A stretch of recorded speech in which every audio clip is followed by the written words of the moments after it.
First Peter chapter 1, verse 3.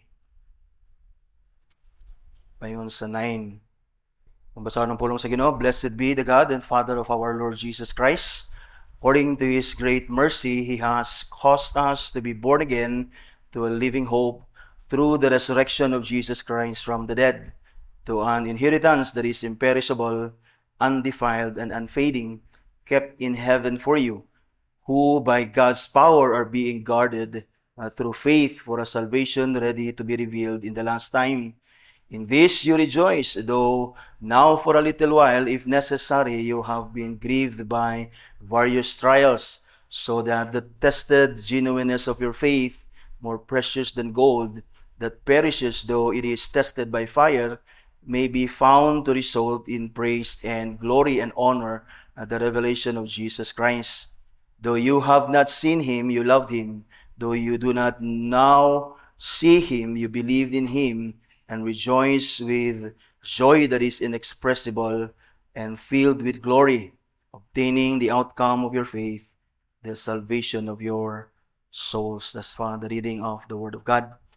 Now, karon hapon mga igsoon, we will consider question and answer 79 sa atong Westminster Larger Catechism, which deals with the doctrine of the preservation of the saints, that it is rightly called, based on the answer given by the divines, which are kept by the power of God through faith unto salvation. Now, this doctrine is historically called the doctrine of the perseverance of the saints. The doctrine of the perseverance of the saints, as our Westminster Confession of Faith calls it, or labels the doctrine, mga igsoon, as the perseverance of the saints. But many theologians prefer to speak of the preservation of the saints rather than the perseverance of the saints, because of God's central role in the saints' perseverance, as we will see in the answer sa kaning question, or rather question 79. Now, the reason for this preference, mga igsoon, for preservation over perseverance is that perseverance is somewhat misleading. Ang word nga perseverance, although pareho ra na preservation and perseverance. Ang daghan nga theologians would prefer the preservation. In fact, ang answer din bisag ang title ani is perseverance, but ang answer is preservation. Work sa Ginoo ba? That's why we persevere, mga igsoon. Now, according to R.C. Sproul, calling it perseverance sa saints suggests that the continuity of faith and obedience is accomplished by the believer alone. So when we say perseverance, because it is also sakto nga perseverance, because a believer must persevere, mga igsoon, but magsuggest na usahay nga ang atong pagpadayon diyas pagtuo, o ang atong pag-obey is our accomplishment. Kay kita man gyud indeed ang mo persevere. Now, indeed, the believer does persevere in faith and godliness, but this is due to the gracious work of God on His behalf. In other words, we persevere because we are preserved by God's grace. So, inanaon na to pagsabot, mga igsoon. So, aron dili maghatag o lahi nga understanding when we say we are called to persevere. We are called to persevere, and we are guaranteed that we will certainly persevere unto the end. It is because of the preserving grace of God na iyang gihatag na ni kanato, mga igsoon. That is, if we are left to our own, none of us would persevere. Only because we are preserved by grace are we able and are we assured niya mo persevere kita unto the end, mga igsoon. So, ang question and answer 79, ang question mao ni, may not true believers, by reason of their imperfections and the many temptations of sin they are overtaken with, fall from or fall away from the state of grace? Murag confusing kayo ang question, di ba? Ang question murag confusing at first glance, because ang question murag nag-refer sa mga not true believers. But if you take a look at it sa, especially ang context sa kaning atong series ba sa questions ba, which is previously ang question speaks of the believer's imperfection. If you notice, ang previous nga to nga question 78 nagdeal to sa gitawag og imperfection sa atong sanctification, wherein there are many temptations nga musin gihapon ang mga believers, true believers. Na kung imo nung i-consider ang context sa 78, makita nimo dinhi that the question refers actually to the true believers. So mura man gud siya duha ka question. May not true believers by reason of imperfections and many temptations and sin, they are overtaken with, fall away from the state of grace. Ang question is, nara na sa kaning nasa ubos. So may not or are true believers matawag nimo mga dili ba ni sila true believers because naapay temptation, perfection, temptations and sin that overtakes them. So inana, pero ang question is actually, that's why ang mga modern, di ba, libog kay tanawon ba, may not true believers, in other words, ang true believers may be considered not true believers because na sila napay reason, napay imperfection, many sins or temptation and many sins. So, baka ingon bata nga dili ta true believers because naani. But ang answer man God is true believers, about true believers, the believers are preserved unto the end. So ang modern nga English translation girender nila inani, so dinita focus, but ang answer diha nato tanawon.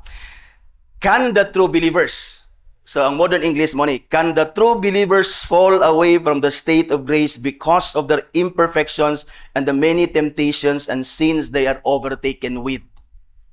Or other nga modern translation, since true believers are imperfect, are tempted and commit sins, can they fall out or away of their state of grace? So basically, ang question actually is, can true believers fall away from grace? Inana na. So ambot ning mga divines tungod siguro sa kakaraan sa English, maglisod tagsabot. So basically, ang pangutana, can true believers fall away from the state of grace? Mo na ang pangutana. So the answer is true believers. Kay true believers magid ang pasabot.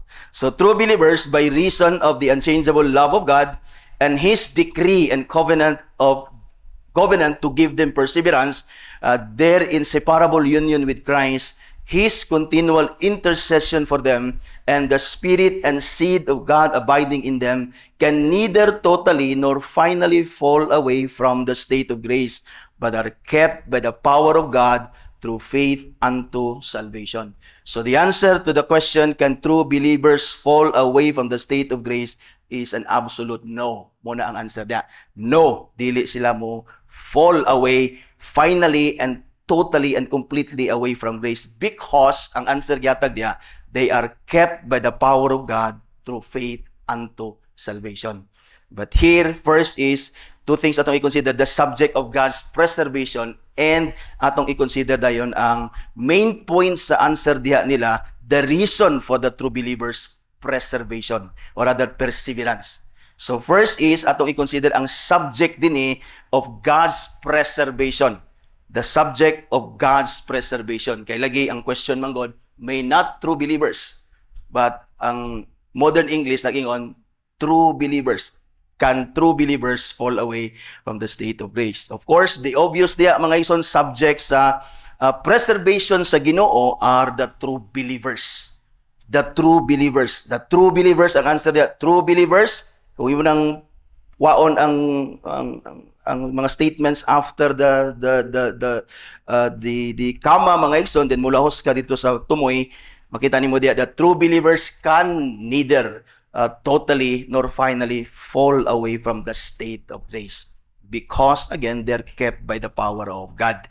So the true believers, the class of people that the divines refers to here, that is assured of the preservation sa Ginoo, ang nay assurance of preservation, or will never totally and finally fall away from grace or simply lose their salvation, are the true believers only. In other words, excluded ang not true believers. Giklaro din ang not true believers because usay mo yung mata, not true believers, ang unbelievers are not ang not true believers are not necessarily unbelievers. Because ang unbelievers, they are unbelievers. But the not true believers are somehow people who profess faith in Christ but truly are not believers. So ang gitagag-emphasis din in not the unbelievers who are excluded, because in the first place, excluded man gid na ang mga unbelievers because they are not in the state of grace. ang not true believers also are excluded because they are also not in the state of grace. But ang problem lang with the not true believers, ilang i-assume ang ilang preservation, ilang i-assume ang ilang salvation, mga igsoon. That's why kita nga mga true believers or the true believers are also encouraged to make their calling and election sure. Kaya pwede natong i-assume nga saved ta because we are taught that once saved are always saved ang tao. Kaya mo na ang gipasabot pod sa gitawag og the doctrine of the preservation or the perseverance of the state of the saints, mga igsoon. So this doctrine kay closely interconnected or related man siya sa doctrine of assurance of salvation or the doctrine of the eternal security of the saints, which is commonly called once saved, always saved, mga igsoon, which is dangerously misunderstood sa mga tao karon. So naaning idea nga madunggan na to perme because tinuod man ang doctrine of the assurance of the eternal security of the saints. Once a person is saved, that person is eternally saved. But ang issue lang diya karon is we must know sa atong kaugalingon that luwas bagyud ta. Because kung luwas ta, tinuod gitang naluwas og we will never lose our salvation unsa may mahitabo sa ato, even if we fall into some serious sins, dili mawala ang atong salvation. O the reasons na gihatag dinhi sa mga divines, mga igsoon. So tungod kay closely interconnected or related ang doctrine of perseverance or preservation sa saints, sa assurance of eternal security sa saints, which is commonly called once saved, always saved, mga igsoon, atong siguruon ang atong calling. Because ang once saved, always saved does not mean that we can live our lives as we please once we profess Christ. Wala na magpasabot that when we profess Christ and we belong sa church as members sa local church, atong i-assume nga luwas ta. Although we are encouraged or we are tudluan ta o gideklara sa ato ang gospel that once we believe in the Lord Jesus Christ, we are saved by faith alone in the Lord Jesus Christ. But again, wala na maghatag natog license to live as we please. You see, wala na maghatag natog license to live as we please. To live as we please is dangerous because by nature, sin pleases us. So to live as we please, kung magkinabuhi ta subay ra sa atong gusto, sala gyud ang atong buhaton. That's why it is dangerous to live as we please because sin pleases us more than doing the things that God wants us to do. In fact, ang nanatay new desire to do the things of God, but because of the remaining corruption sa atong sin sa atong sulod, naapay ang atong flesh, you always go against the desire nga bag-o nga gihatag sa spirit sa ato. Na-struggle, di ba, sa atong pag-obey sa pulong sa Ginoo, pagkinabuhi diya sa pulong sa Ginoo, mga igsoon. So, ang kinabuhing Kristohanon is dili ta mo kinabuhi sumala sa atong gusto, but mo kinabuhi ta sumala sa gusto sa Dios, mga igsoon. We should not presume on our preservation and continue to live in sin. In fact, when you live in sin, kung ang sin is dili ka ka-trouble sa sin, you have no right to assume ang imong preservation. Kay dakog puruhan nga imo lang gideceive ang imong kaugalingon. That is very dangerous. Let us pursue holiness every day, for without which no one will see the Lord. Sumana sa gingon sa writer sa Hebrews chapter 12 verse 14. As si Joel Bickey in his book Living for the God's Glory, nagsulat siya na ingon siya, we cannot claim assurance without manifesting the fruit of preservation or rather perseverance. We cannot claim assurance without manifesting the fruit of perseverance. Glibly citing once saved, always saved when living in sin. You see, well, it is one thing to live in sin and it is another thing to sin. We Christians, because of the remaining corruption of sin sa atong kaugalingon, makasala gyapon ta. But it is another thing to live in sin without being bothered by sin as an offense ngadto sa Ginoo, mga igsoon. Si Vicky, he continues to write, ingon siya, like Paul, we must recognize the danger of making a shipwreck of our faith and becoming cast away in the end if we live a life that is kanabitang without bothering about sin, di ba? We live a life as we please, mga igsoon. So wala tay right matud pa niya to claim assurance sa atong salvation kung dili ka mo persevere sa imong pagpangalagad sa Ginoo, mga igsoon. Someone writes, it is wretched and fatal perversion if men conclude that having been once converted because they profess faith in Christ, they will be saved, whatever may be their course of life. So it is wretched and fatal perversion kung mo-conclude ka because you profess Christ, mo-conclude ka that you are saved, and then you live however you want to live your life without restraint sa sin, without even being bothered of living in sin. So it is wretched and fatal matud pa perversion. John Murray warns, it is utterly wrong to say that a believer is secure quite irrespective, ingon siya, that is secure in spite of his subsequent life of sin and unfaithfulness. So utterly wrong to say that a believer is secure bisan nagkinabuhi siya sa sin and unfaithfulness. So dili ta pwede mo claim of assurance of salvation of being preserved when we continue to live in sin, mga igsoon. So although again we sin, but we don't live in sin. When we sin, we repent of our sin, nana nga pattern of repentance sa kinabuhi sa believer. So bisan og inana na ay sin sa imong kinabuhi, so long as you don't live in sin, do na ang repentance and faith, di ba? Which is an evidence that you are a born again Christian, an evidence that there is new life in you, mga igsoon. So bisan pa og naana, pwede tang as atong subsequent nga question nga gitakol, pwede tang ma-assure sa atong salvation infallibly, mga igsoon. So here, not only not that true believers are excluded from the assurance of not falling away from grace because in the first place wala sila sa state of grace, but also the believers here are encouraged to make their calling and election sure, not to presume their election that assures them of their eternal salvation without making sure nga elect gyud ka. So we have the duty to make our calling and election sure, because ang Bible nagtudlo man gyud nga ang true believer pwede siya makaabot sa state nga ma-assure siya sa iyang salvation infallibly.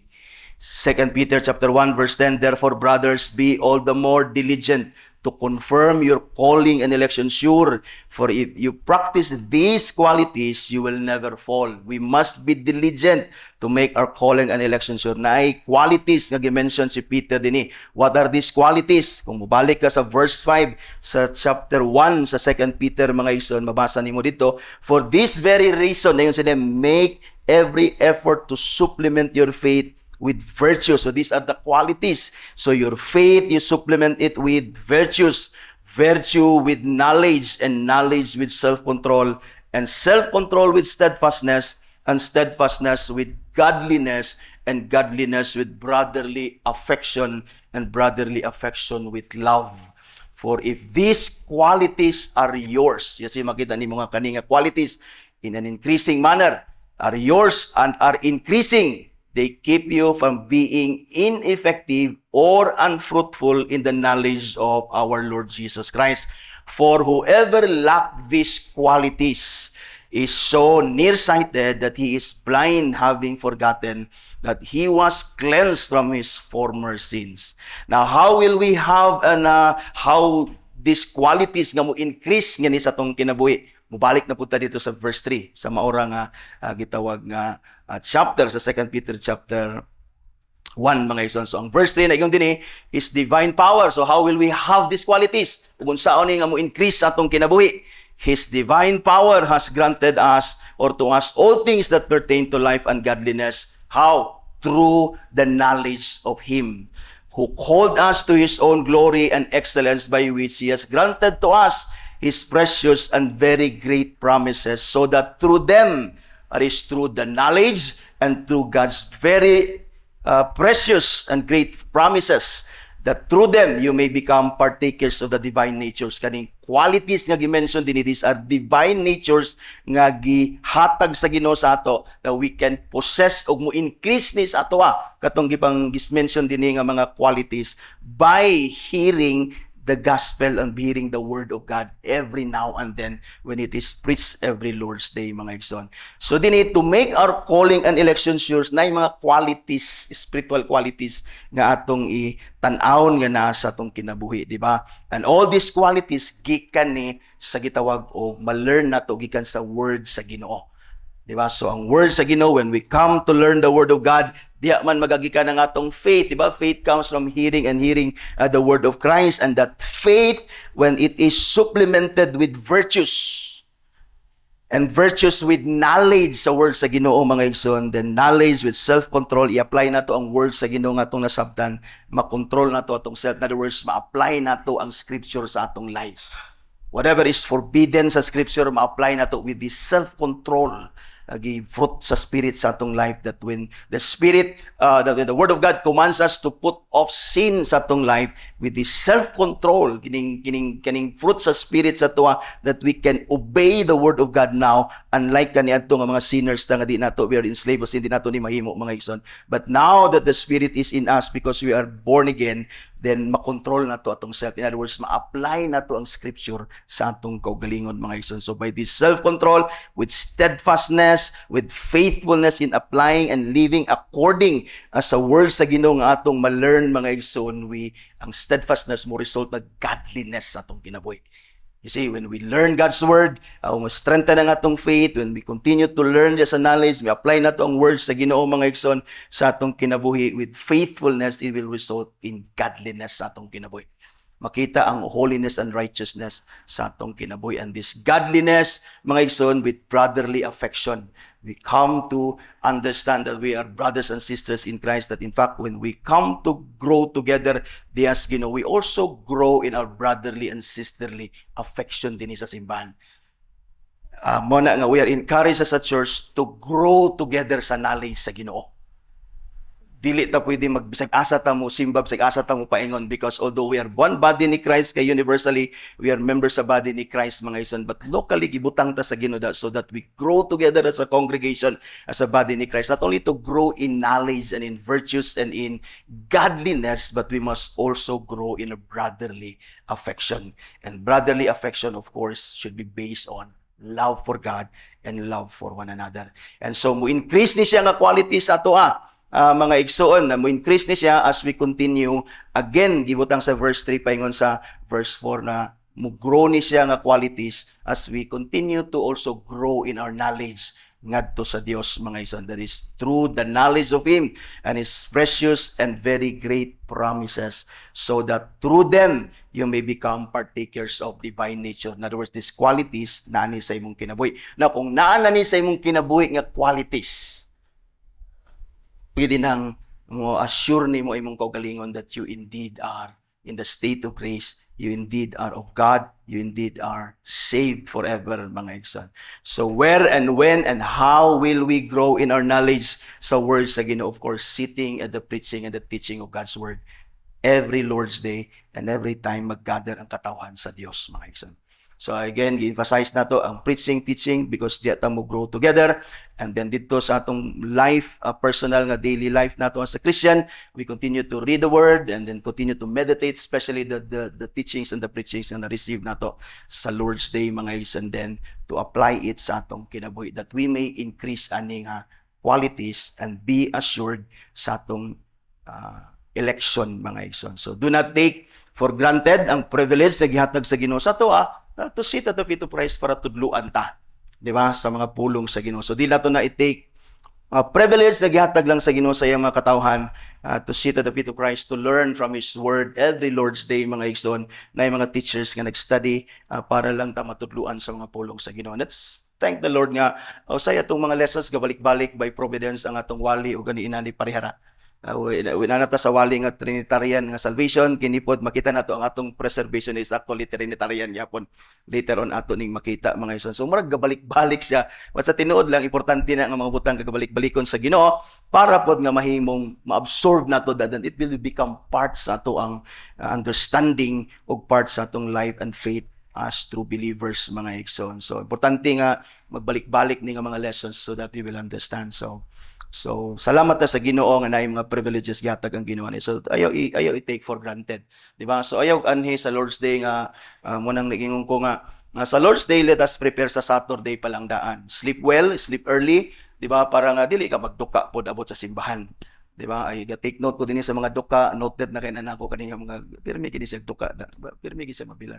Ayaw po, di ba? So paka na imong dila diya para nga uslan man nga talagsara ka mo anhi, di ba? So ayaw, point there is di na to i-take for granted because truth is it is laborious nga magtuon. Laborious gyud. Sabi ko balik na magid niyo pero napa magitaan ni ako lang gyapon ning itudlo, tun-an lang gyapon ako. So para lang gyud nga matudluan mo bahalag magbalik-balik, para lang gyud masabtan ninyo og maayo ang pulong sa Ginoo mga igsoon. So let us not be absent without valid nga reason sa Lord's Day. Mga igsoon, because it's a privilege given by the Lord to His people alone to gather in His presence, not only to worship Him and to receive the instructions sa iyang mga pulong mga igsoon. So ayaw absent kung walay valid nga reason. Ayaw po pagtunga nga wala po'y valid nga reason nga mitunga ka. Kaya di ka prepared. Ayaw po, let us prepare ourselves physically and spiritually when we come sa Lord's Day mga igsoon para mahimong ma-receive na to ang instruction sa word nga dili siya mulabay nga kawang. Di ba? Kay wala na, dili na paingon nga present ka, okay nang Ginoo na. Dili. Ang acceptable gid nga worship sa Ginoo is always from the heart. Attentive ta, di ba? With all our being atong gi-involve diya sa pagsimba sa Ginoo, especially diya sa pag-receive sa iyang mga pulong mga igsoon. So the subject sa gitawag og God's preservation are the true believers only.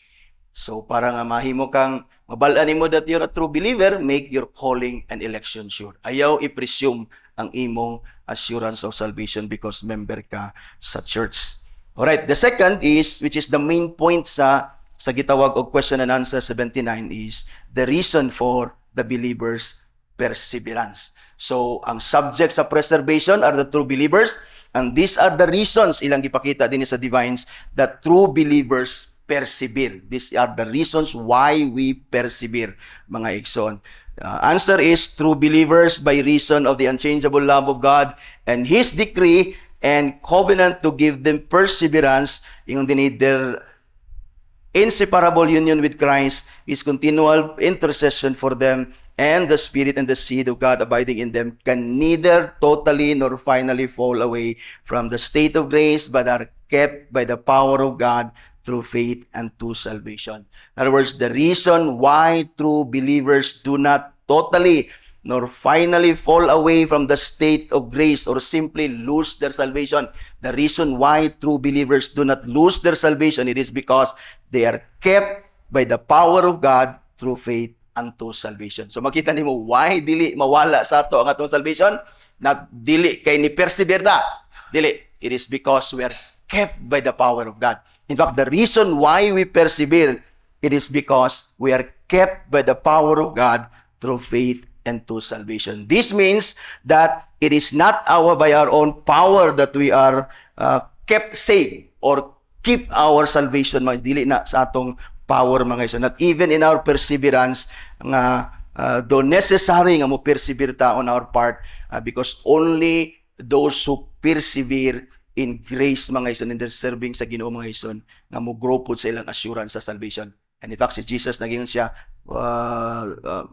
those who persevere to the end will be saved. So the reason why we persevere or we are preserved is we persevere to the end, we'll never fall away from grace, we'll never lose our salvation because we're kept by the power of God. Now, the power of God here, sumala sa answer, makita nimo ang triune God diha. So the power of God here is the power of the triune God, that is the Father, Son, and Spirit.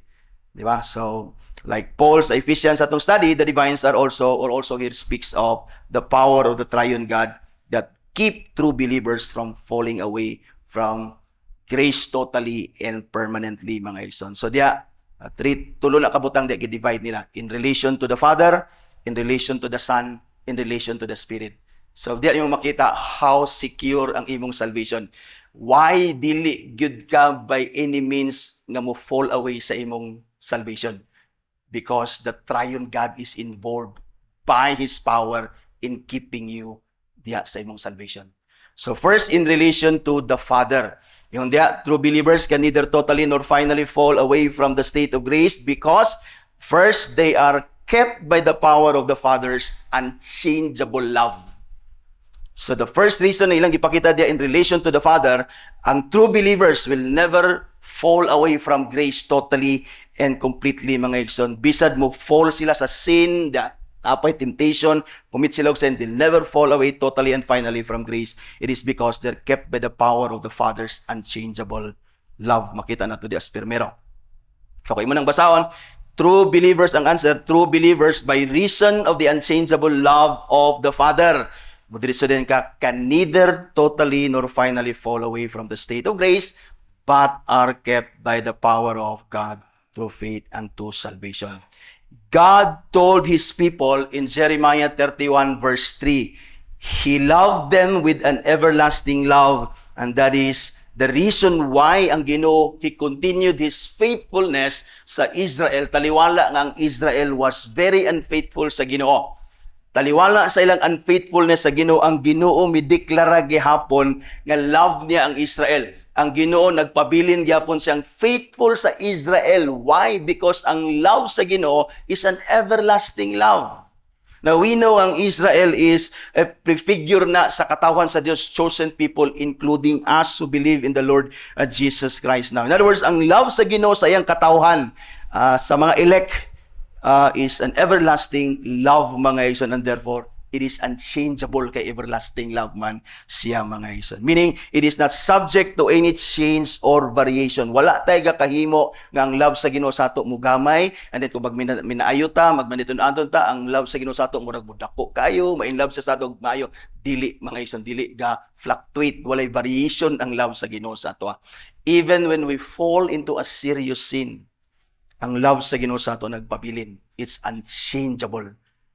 It's eternal. It's an everlasting love. That's why dili siya ma-change, dili pud siya mawala ang love sa Ginoo sa ato. In Ephesians chapter 1 verse 5, Paul tells us that in love, that is the Father predestined us for adoption for Himself as sons through Jesus Christ, according to the purpose of His will, to the praise of His glorious grace, with which He has blessed us in the beloved, that is in Christ Jesus, mga igsoon. That the Father's love for us is not just a beneficent or a benevolent kind of love, mga igsoon, but it is a relational. It is a relational and familial love. That's why, daghan mo ingon nga kanang in love is part na dito sa He adopted us as sons through Christ, di ba? And then, ang in love, gi-appeal na din sa verse 5, which is, ang nabutang sa verse ani, ang verse 5, gibutang niya sa predestined na.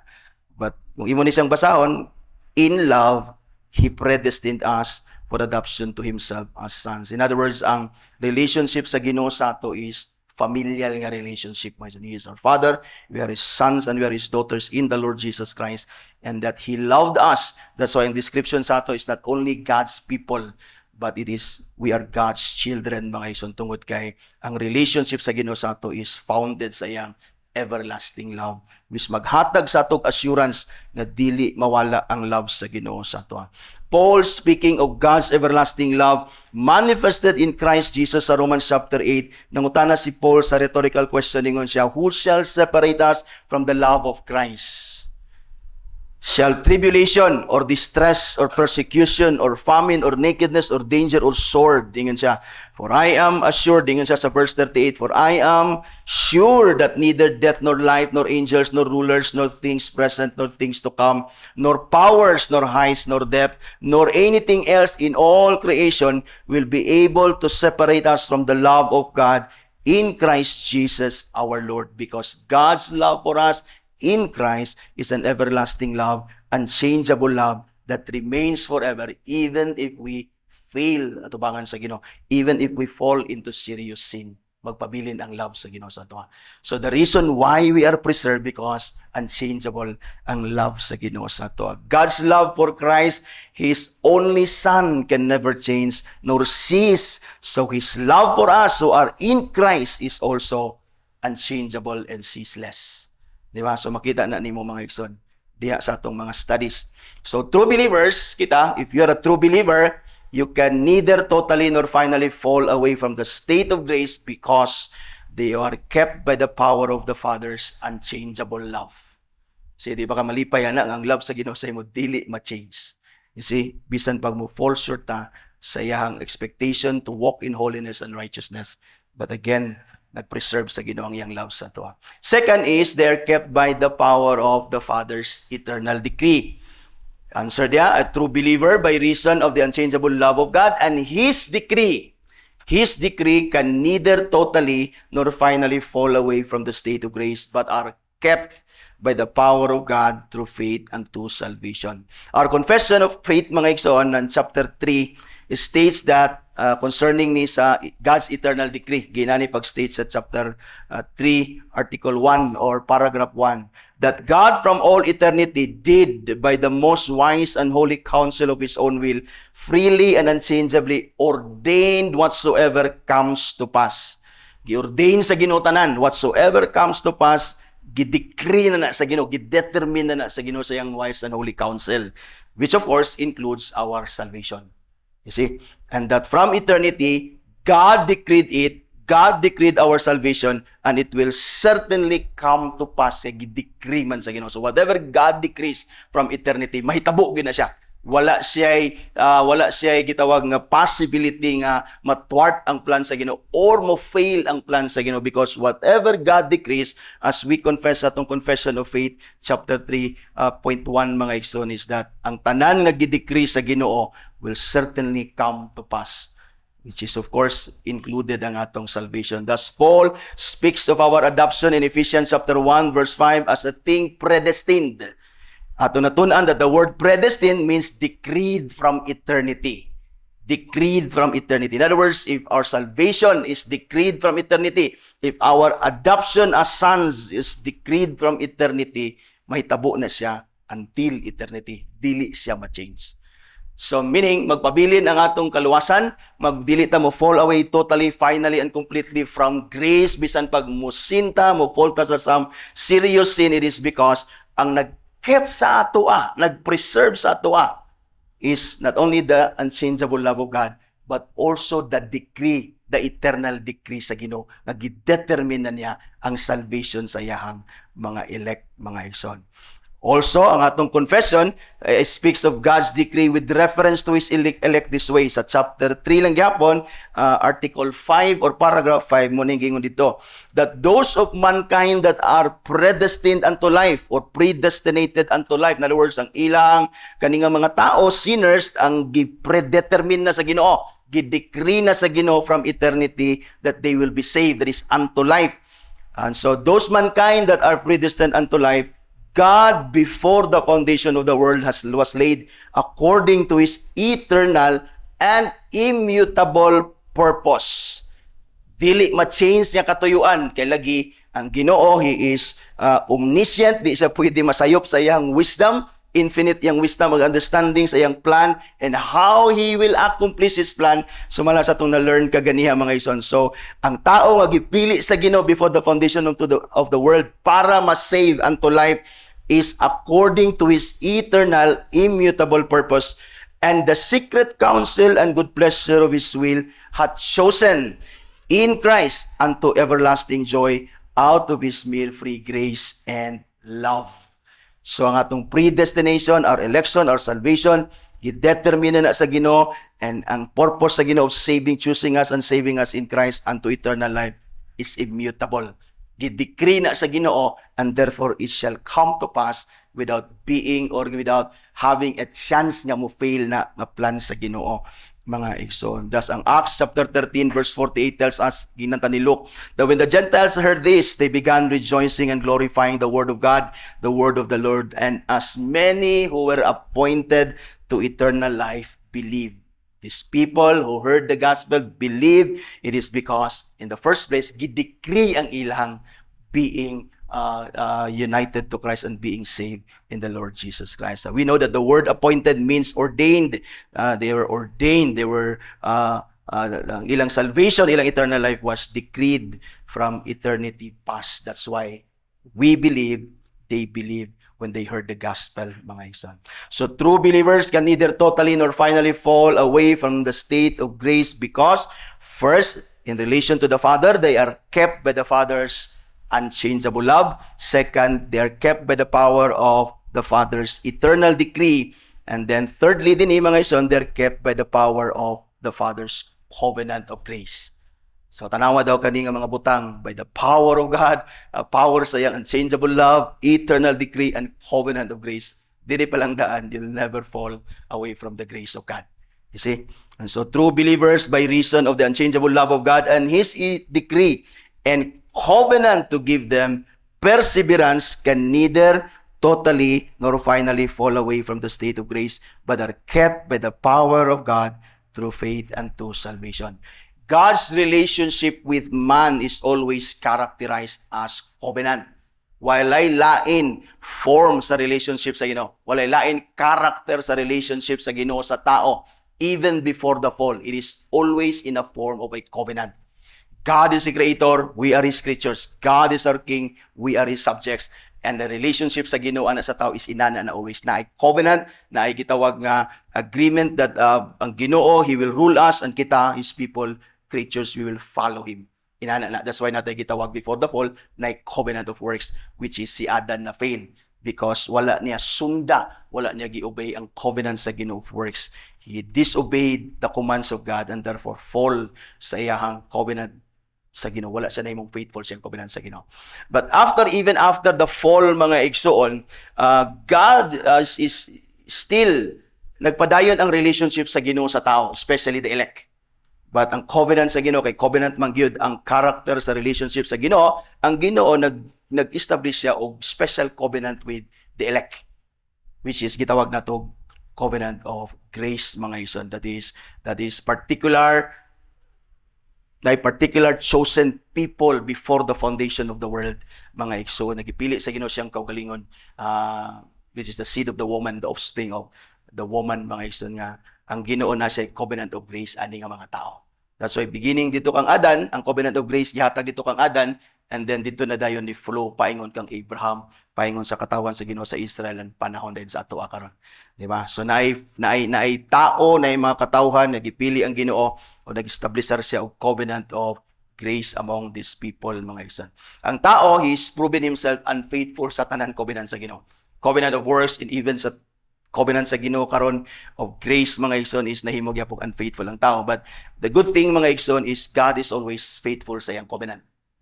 God is always faithful sa iyang covenant. Despite, mga igsoon, sa nakita nato sa scripture sa ang tao, and even sa ato karon, di ba, na ito'y mga unfaithfulness, we sin against God lang gyapon, although not grievously, but usahay we violate the Sabbath, marag easy ra kayo, di ba?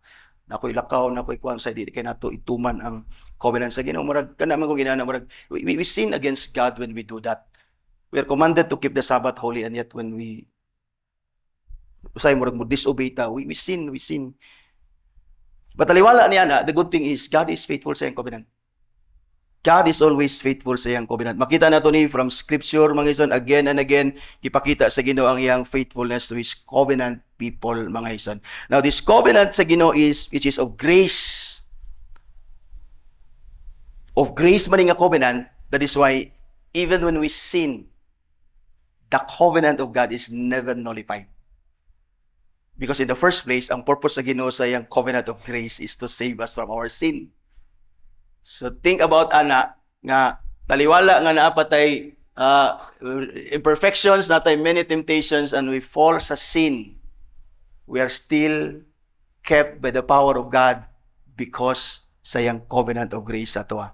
So dili ta mo gunahuna nga kung musinta maguba ang covenant sa Ginoo sa to, dili. Ang covenant sa Ginoo of grace is always intact even when we sin, because that is the purpose sa iyang covenant sa toa.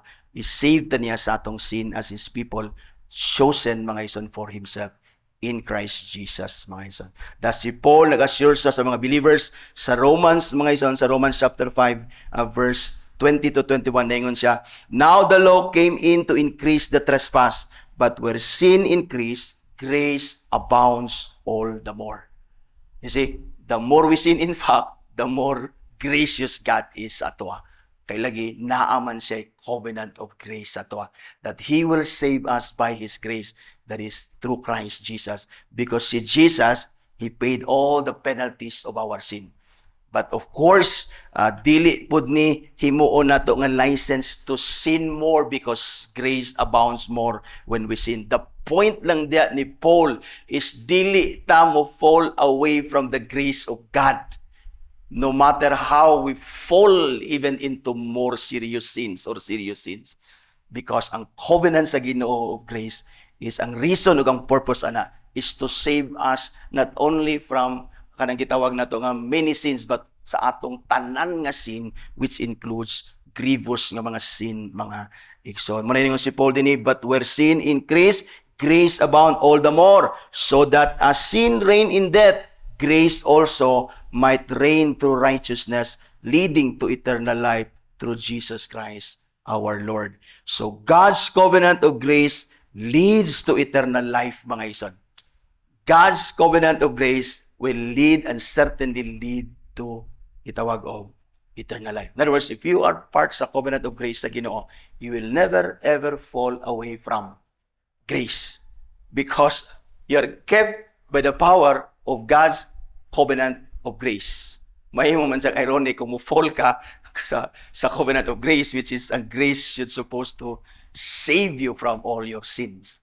Diba? So let us thank the Lord that ma-preserve ta. We persevere because by the power of God's gitawag unchangeable love, the eternal decree, and covenant of election, we will never ever fall totally and finally away from grace, mga igsoon. That's why in Hebrews chapter 13, verse 20 to 21, na ingon din, now who may the God of peace who brought again from the dead our Lord Jesus, the great shepherd of the sheep, by the blood of the eternal covenant. The covenant of grace is called eternal covenant, meaning dili ni siya mapaltos, dili ni siya mahuman in any time dinhi, but it will certainly appeal dito or will certainly reach eternity, mga igsoon. In other words, those who are included sa covenant of grace will be kept safe sa grace sa Ginoo, mga igsoon. And by the blood of the eternal covenant, equip you with everything good that you may do His will, working in us that which is pleasing in His sight through Jesus Christ, to whom be glory forever and ever. Amen. You see, glory nga mo paingon kang Christ forever and ever because ang grace sa Ginoo which is giratify ni Christ, mga igsoon, by His death and by His blood, which is called the eternal covenant, preserve every true believer for all eternity, mga igsoon. It is God's covenant of grace that we are made to persevere unto the end. And therefore, we have no reason and there can be no reason na dili kamo persevere unto the end, mga igsoon. So in relation to the Father, first is true believers are kept by the power of the Father's unchangeable love. Second, by the power of the Father's eternal decree. And then thirdly, here, nagipakita sa divines, believers are kept by the power of the Father's covenant of grace, which is in Christ Jesus our Lord. Now, in relation to the Son, ang answer nila ilang ihatag din true believers can neither totally nor finally fall away from the state of grace because first is they are kept by the power of the Son's inseparable union with them. So, in relation to the Son, dili ta mo fall away totally and completely sa grace sa Ginoo. That is, we'll never lose our salvation because we are kept by the power sa gitawag og Son's inseparable union with His people, mga igsoon. Ingon dinhi, true believers by reason of, putlo nato, lahos ta sa Son, their inseparable union with Christ can neither totally nor finally fall away from the state of grace, but are kept by the power of God through the faith unto salvation. All true believers are inseparably united to Christ. Inseparably united to Christ. Walay chance, walay panahon nga mabulag ka kang Ginoong Hesukristo. Dili na mahitabo. You are inseparably united to Christ. First, representatively, Christ is our representative. Sama nga dito kang Adan as our representative. Di ta mabulag kang Adan in terms of sin. Pag sin ni Adan, ni sin tatanan because he is our representative. Also in the Lord Jesus Christ, as He is our representative, will never be separated from Christ as our representative. 1 Corinthians chapter 15, verse 22, for as in Adam all die, so also in Christ shall all be made alive. All in Adam. We are all in Adam. That's why we all die. We die with the spiritual death, physical death, and wala tayo salvation in Christ as our representative. We will die eternally, mga igsoon. But tungod kay si Christ, tungod kay we are in Christ now, matud pa ni Paul, and all that are in Christ shall also be made alive, mga igsoon. So, kaninga verse, mayon sila nga, as all in Adam died. So, kita po, in other words, ang universalist ba, ilan yung gagamiton ng verse that also all in Christ shall be made alive. So, di lang kinahanglan ang gospel. Anyway, at the end of the day, all tamaluwas because isulti din ni, as in Adam all die, so also in Christ shall all be made alive. But dili nimo usay nalimot sila sa phrase nga in Christ. All in Adam but not all in Christ. Those who are in Christ are the true believers. They are the only ones inseparably united to Christ as their representative first. Second is vitally. So we'll never be separated from Christ because vitally we are united to Christ. Vitally means that which is necessary sa atong existence and continuation sa atong spiritual life. So we are united to Christ. That's why na-regenerate na, and after our regeneration, and sa atong regeneration rather, we continue to live. We'll never die again. Even if we die physically, we'll never die again. So malang sa gingon ni Jesus kang sa sister ni Lazarus, mga ison, that those who believe in me, though they die, they will live, and those who believe in me will live and will never die. It is because si Christ as our life, we are united to Him, and that life is eternal, and therefore walay possibility ka na nga life maputol. Or walay possibility nga ka na nga life maputol because walay possibility nga ma-separate ka kang Christ. Kaya ang imong union ni Christ is inseparable.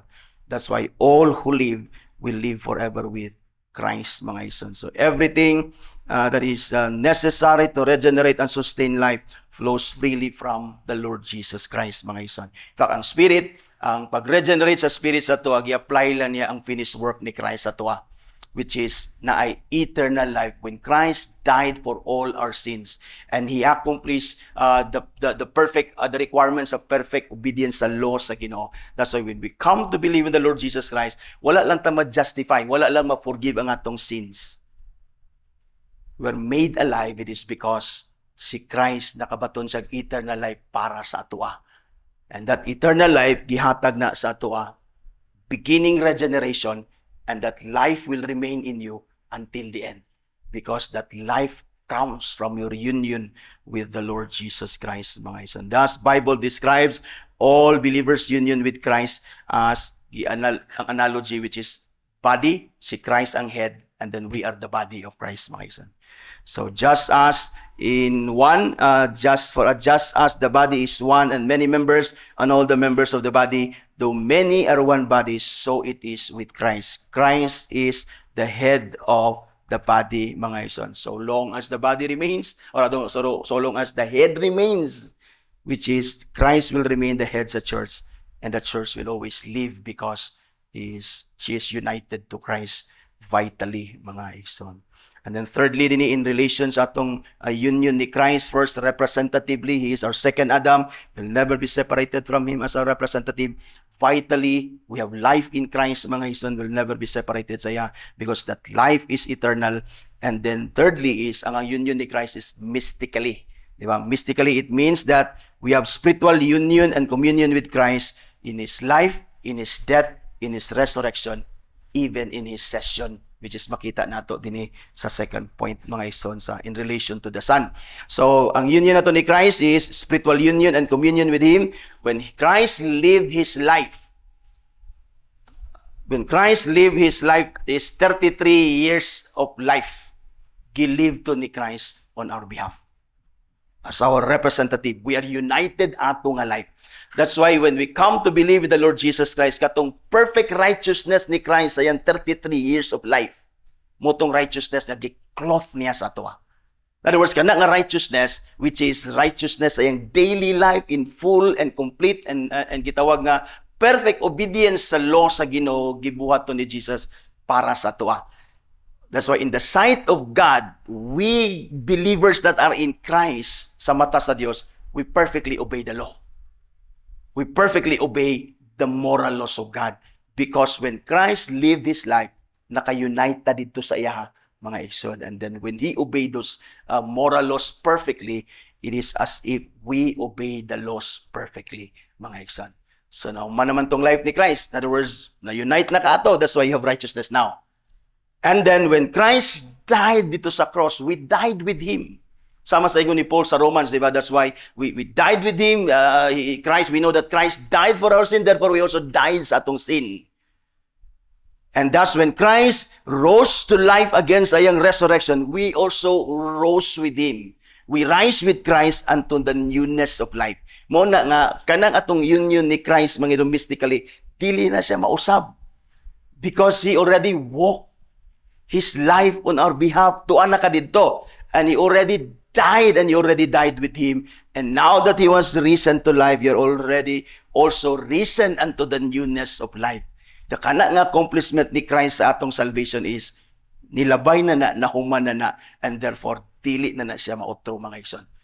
And because of your inseparable union ni Christ, mystically, in life, in His death and His resurrection, even in His session with the Father, even right now, mga igsoon, na preserve ka unto eternal life. Di naman siya mausab. And what's done is done. Christ has already done what is required sa atong salvation. Perfect obedience, and then perfect satisfaction sa atong sin. Gibuhat na ni Christ. That's why when Christ died, before He died, His last words is, it is finished. It is finished. Wala na gi-require lain. Why makautro na siyang gibuhat. He already accomplished what is necessary for our salvation. And those who are united to Him as a representative, life, mga vitally and mystically, will always be connected with the Lord Jesus Christ and will never ever be separated from the Lord Jesus Christ. Ang 1 Corinthians chapter 1 verse 4 and 9, ingon din, give thanks to God, ingon si Paul, to my God always for you, because of the grace of God that was given you in Christ Jesus, that in every way you were enriched in Him in all speech and all knowledge, even as the testimony about Christ was confirmed among you, so that you are not lacking in any gift as you wait for the revealing of our Lord Jesus Christ. Ingon din siya din, who will sustain you to the end. Christ will sustain us to the end. How? Ingon siya din, we will sustain us to the end, guiltless in the day of the Lord Jesus Christ. Ingon din siya, God is faithful, to whom you were called into fellowship of His Son. The reason why we will be preserved until the end, we will be sustained until the end, we will be preserved until the end, it is because of our fellowship with the Son. Fellowship here means union, communion, association, intimacy, joint participation in the life, death, resurrection, and session of Christ unto the Father right now. So think of your union with Christ. It will never change. You will never be separated from that kind of union with Christ. And that preserves you until the end. And that will preserve you until the end. Now, the second, in relation to the Son, true believers can neither totally nor finally fall away from the state of grace, because, second, they are kept by the power of the Son's continual intercession for them. So the second reason in relation to the Son that you'll never fall away from grace completely and totally, mga igsoon, it is because by the power of the continual, gitawag nga intercession ni Christ sa atoa. He continues to intercede for us even at this very moment. That's why we live, we don't die, we are preserved, because si Christ there is interceding for us, mga igsoon. Romans chapter 8, 34, 35, who is to condemn, nagingon si Paul, Christ Jesus is the one who died, more than that, who was raised, who is at the right hand of God, who indeed is interceding for us. In other words, no one can condemn us, because Christ was already condemned on our behalf, mga igsoon, who was raised to life, naingon din si Paul, who is seated at the right hand of God, who indeed is interceding for us. Who shall separate us from the love of Christ? Shall tribulation or distress or persecution or famine or nakedness or danger or sword? The answer is none. None. None can separate us from God's love ni Christ, because Christ is interceding for us at the right hand of the Father. Hebrews 7:25, consequently, He is able to save to the uttermost those who draw near to God through Him, since He always lives to make intercession for them. In other words, you are saved to the uttermost, meaning you are saved completely. Even if we fall in sin, usay musipyat na, but our salvation is complete. It is because Christ lives at the right hand of the Father to make intercession for us. So tanawa, na by chance nga mawala ka, dili lagi. Kaya ano man, ang atong salvation, we're kept by the power of the Father and by the power of the Son, my son. Intercession means to pray, di ba? Christ is praying for us. Christ is interceding on our behalf, mga igsoon. And na-illustrate ni when Christ was here, mga igsoon, sa Luke chapter 22, verse 32, ingon si Jesus kang Peter, I have prayed for you that your faith may not fail. The reason why our faith will never ever fail and that we will persevere no matter what. At the end of the day, we will be found out faithful unto the Lord. It is because Christ is praying for us, interceding for us. Di ba na yung mga time, gusto na ka mo give up? Gusto na ka mawala? Gusto na ka maundang? Gusto na ka... You remain. Why? Because Christ is praying for you. That He is praying that your faith may not fail. John chapter 11 verse 42, mga igsoon, ingon si Jesus, I knew that you always hear me. Kaya na ang amahan, well, He prays, mga igsoon, dito sa iyang pag-resurrect ni Lazarus, ingon siya, Father, I knew you always hear me. Meaning, Christ is so confident, was so confident, that 100% the Father will hear His prayer. And because the Father will always hear the intercessions and the prayers of Christ on our behalf, then that gives us assurance that we'll never ever fall away from His grace. In other words, that our salvation will dili mawala sa tuwa. Because si Christ, He intercedes for us, mga igsoon. And then, if you read John chapter 17, the high priestly prayer ni Jesus, makita nimo dito nga, ang prayer ni Jesus that we may be all one, that we may be in Him, that, and then, ma-preserve ta, even as we continue to live in a fallen world. Yung prayer, I pray that they do not take them away from the world, but that you preserve them, and that you keep them from the evil one. So, taliwala nga na evil sa kalibutan, taliwala nga na ang yawa nga continuing watak sa ato mga igsoon, but we'll never ever fall away from the grace of God, and will certainly persevere because we're kept by the power of the Son's intercession, mga igsoon. So in relation to the Son, true believers can neither totally nor finally fall away from the state of grace because they're kept by the power of the Son's inseparable union with them, and that they are kept by the power of the Son's continual intercession for them. So, secure kay ka.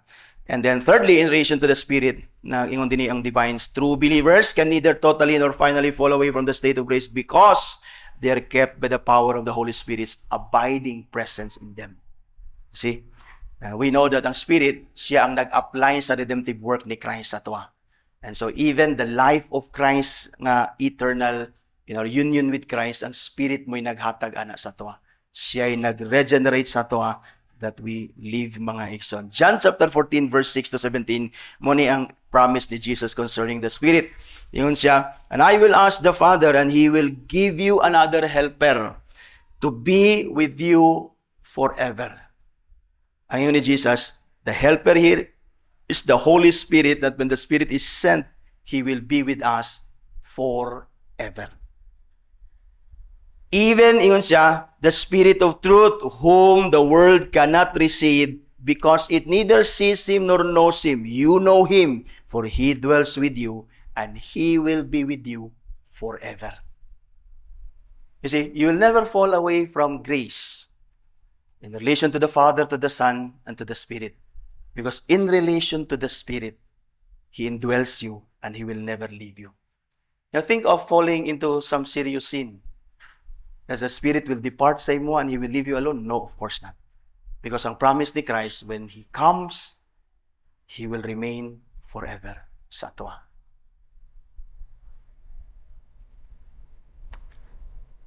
When the Spirit indwells someone, He will be with him forever. That is, He will not depart. Even if we sin. Because ang reason sa Spirit na He remains at tuwa, because He continues to sanctify us and to conform us unto Christ. In other words, ang imong sin will never be a reason nga ang Spirit mo depart sa imo. Ano man, ma-frustrate siya sa imong sin, nga dili, no. Ang Spirit will always accomplish His purpose in remaining in you, in conforming you to Christ. That's why, even when we fall, the Spirit will always do His work of calling us unto repentance, unto Christ again. You see, tanawa daw, na by chance nga mo fall away ka from grace. Wala. Because, kung murag ma-frustrate ka, ma-discourage ka sa iyong pagpangalagan sa Ginoo, know that the Spirit who indwells you will never be frustrated and will never be discouraged because He is certain that He will certainly accomplish His purpose at in conforming us to Christ and bringing us unto glory and to present us unto Christ Himself. You see, kana klaseng assurance is based on the Scripture, mga isan. That's why niingon si Paul sa Ephesians chapter 1, verse 13 and 14. Ito ning again next Lord's Day, Lord willing. In Him you also, when you heard the word of truth, that is the gospel of your salvation, and believe in Christ. Niingon din siya, were sealed with the promised Holy Spirit, who is the guarantee of our inheritance until we acquire possession of it to the praise of His glory. You see, we will certainly acquire our inheritance, our possession, mga igsoon, in glory. In other words, we will certainly come to glory, mga igsoon, whatever happens in this kalibutan, it is because of the indwelling presence of Spirit. Yang presence even is a seal that you belong to Christ. And yang presence even sa imuha is a guarantee sa imong inheritance. A down payment na sa imong inheritance. And that the Lord, because He has guaranteed you with the presence of His Spirit, the Spirit will never leave you. Then your ending up in glory one day is 100% certain. See, we are kept by the power of the Spirit's abiding presence in us. He will never leave us, even if we fall into some serious sin. Second, in relation to the Holy Spirit, mga ison, the true believers can neither totally nor finally fall away from the state of grace because, second, they are kept by the power of the Spirit's imparting spiritual life in them. The Spirit departs, we die. But that will never happen because the life that Christ has given us through His Spirit is an eternal life. That's why the Spirit must remain. That's why we will end up all in glory with all certainty because the Spirit who imparts spiritual life in us will never ever depart from us. True believers, by reason of the Spirit and the seed of God abiding in them, can neither totally nor finally fall away from the state of grace, but are kept by the power of God through faith and to salvation. 1 John chapter 3 verse 9, ingon si John din, no one born of God makes a practice of sinning, for God's seed abides in him, and he cannot keep on sinning because he has been born of God. Kaning phrase din nga, God's seed abides in us. Unsa ning seed that abides in us? Si John MacArthur, matud pa niya, he comment referring to this God's seed na i-mention din matud pa din John MacArthur. God's seed here refers to the principle of life imparted by the Holy Spirit at new birth. God's seed here, matud pa niya, is a principle of life imparted by the Holy Spirit at new birth. The new birth involves the acquisition of a seed, which refers to the principle of life of God imparted to the believer at salvation's new birth. Because impart mo na sa Spirit, again akong balikon, because eternal life man na nga life. Dili siya mo depart. Because when He left or when He leaves you, He will die. Which dili na mahitabo mga igsoon, because our union with Christ is eternal, inseparable union, mga igsoon. Once that new life, which is eternal life, began in the believer, that life remains in the believer forever. See? That is why once a person is regenerated, he or she will never die again. Naningon si Jesus, John chapter 11, 25-26, Jesus said to her, sisters ni Lazarus, yun siya, I am the resurrection and the life. Whoever believes in me, though he die, yet shall live again. In other words, believer man ta, we die still physically. Jesus is referring to the physical death. Dingon siya, yet though they die, yet they shall live. So referring to physical death, yet they shall live, he refers to gitawag og spiritual resurrection. But then ingon si Jesus sa verse 26, and everyone who lives and believes in me shall never die. He's referring to the spiritual life. He's referring to regeneration. And once a person is regenerated, he will never ever die. Why? Because the Spirit, mga igsoon, who imparts life, mga igsoon, sa atwa, will never ever leave us. You see? In conclusion, true believers, despite sa atong imperfections and the many temptations and sins nga pwedeng mo overtake sa atwa, can neither totally nor finally fall away from the state of grace because they're kept by the power of the triune God through faith unto salvation. In relation to the Father, they are kept by the power of the Father's unchangeable love, by the power of the Father's eternal decree, by the power of the Father's covenant of grace. In relation to the Son, they are kept by the power of the Son's inseparable union with them, by the power of the Son's continual intercession for them. And in relation to the Spirit, they are kept by the power of the Spirit's abiding presence in them. And lastly, they are kept by the power of the Holy Spirit's imparting spiritual life in them. Ang assurance na to will never fall away from grace totally and completely. In short, we will never lose our salvation. If you're a true believer, no matter unsay mong agian din ang mga persecutions, sins, to fall in many temptations, one day you will certainly 100% find your place safe. Rather, find yourself in the very presence of your God, Father, Son, and Spirit, mga igsoon. So question 79, can true believers fall away from the state of grace because of their imperfections and the many temptations and sins they are overtaken with? The answer is true believers, by reason of the unchangeable love of God and His decree and covenant to give them perseverance, their inseparable union with Christ, His continual intercession for them, and the Spirit and seed of God abiding in them, can neither totally nor finally fall away from the state of grace, but are kept by the power of God through faith unto salvation. That ends our lesson, mga isan. So, na question? So, again, ayaw i-presume ang imong gitawag nga salvation. Make your calling and election sure. And then, when you are assured that you are a true believer, you're born again, mga isan, then be comforted sa kung unsa may imong agian, di ba? Find comfort that you'll never ever lose your salvation because of the power of the triune God keeping you safe forever and ever.